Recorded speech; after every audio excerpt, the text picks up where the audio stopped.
The next question, as a leader, what is your plan to address the payments that are due on the Renaissance bonds when revenues are at their lowest level?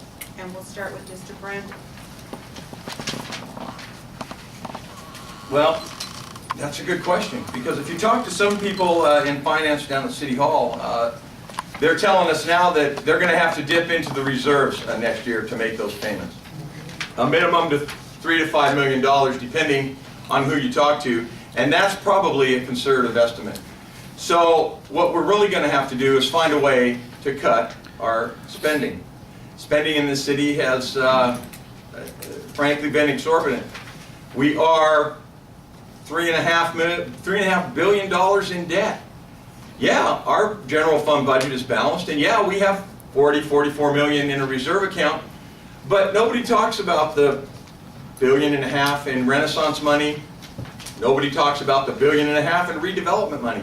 These are huge costs that are going to affect us, our children, and possibly our grandchildren.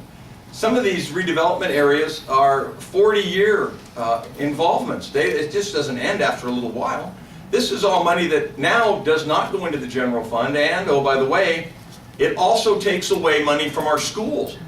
This is why, part of the reason, the schools are short on money, because all the redevelopment money stops at a certain time and now does not go back to the schools. So we got some tough days ahead of us with all this debt that's been incurred over the last 5 years. We just went hog wild. We just spent. I mean, the Renaissance was originally a $750 million deal. It turned into a $1.5 billion deal. And still some of the stuff that was on the original Renaissance, like fixing the public library downtown, still hasn't been addressed. So I'd have to say we're going to have to tighten up our bootstraps and look for some ways to cut, unfortunately.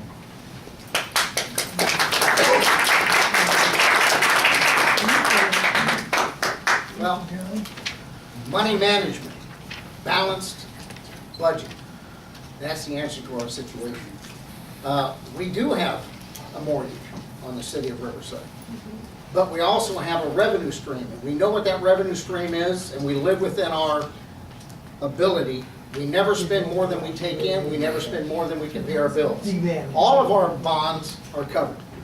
We've had intercity loans where we have a savings account within the city, absolutely legal to take some of the money from one of the funds, borrow it, pay for something, and we've paid them back. They've all been paid back. We are safe for next year. We're the only city in the state of California that their bonds are covered, our budget is balanced, we have $42 million reserves. He makes light of that. That was not easy. We have cut by 26% the city of Riverside. We've made those cuts, but we've increased our production by 40%. All of you see that. Our streets are being paved. The street sweepers are cleaning our streets. The trees are being trimmed. The police respond to your calls. The fire department's there. All of the essential services are there. Look around us. Go to any direction from our city limit and point at any city or any county and tell me you would rather be there than the city of Riverside, and I'll tell you that's not true. Are we better off now than we were 7.5 years ago? Absolutely we are.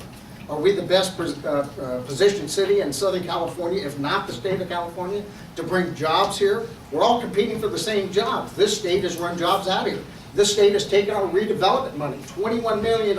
We have an escrow account right now, while it's being challenged in court as to whether the governor had the constitutional right to violate the vote of the people in Prop 22 to say, don't take our tax dollars to Sacramento to balance your budget and continue spending crazy. This city is the example for the state of California. This city is an example on how to run a city. We are a leading city in Southern California. We're a leading city in the state of California, and I'm proud of what we've done, and we have our money in order. Thank you.